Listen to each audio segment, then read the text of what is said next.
کہ قرآن میں آتا ہے کہ آپ جو کچھ بھی حضور صلی اللہ علیہ وسلم جو کچھ بھی فرماتے ہیں وہ اللہ کے اذن سے فرماتے ہیں، اور پھر آپ کو قرآن مجید میں یہ بھی کہا گیا کہ آپ صحابہ رضی اللہ عنہم سے مشورہ بھی کیا کریں۔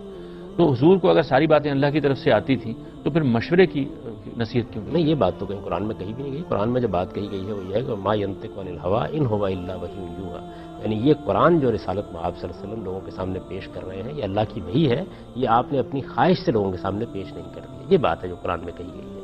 آپ کو جب اللہ کی طرف سے کوئی اور ہدایت ملتی تھی قرآن کے علاوہ تو اس کی بھی آپ پیروی کرتے تھے، لیکن ایسا نہیں ہے کہ زندگی کے تمام معاملات کے بارے میں آپ کے اجتہاد کو کوئی دخل نہیں ہوتا تھا۔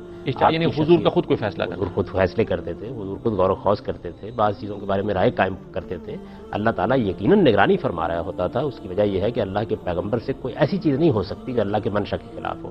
تو اگر کوئی ایسا معاملہ ہوا تو اللہ تعالیٰ نے فوراً اس کی تصحیح کر دی۔ قرآن میں اس کی مثالیں موجود ہیں، یعنی آپ نے اپنے لیے کوئی چیز کھانے کی ممنوع قرار دے لی تو اللہ تعالیٰ نے فرمایا کہ یہ آپ کے شان نشان نہیں تھا، آپ کو ایسا نہیں کرنا چاہیے تھا۔ اسی طریقے سے بعض موقعوں پر آپ نے لوگوں کو اجازت دے دی کہ وہ جہاد سے رخصت لے سکتے ہیں، تو اس پر اللہ تعالیٰ نے کہا کہ اللہ عنک لما اذنت تھا۔ تو اس وجہ سے حضور اپنی رائے دیتے تھے، اپنی بات کہتے تھے، بہت سی چیزوں اور مشورہ بھی کرتے تھے۔ یہ بالکل الگ چیز ہے۔ دین کے معاملے میں جو بات بھی اللہ کی طرف سے آتی تھی، خواہ وہ قرآن مجید میں آئے یا قرآن کے علاوہ آئے، وہ آپ لوگوں تک پہنچا دیتے۔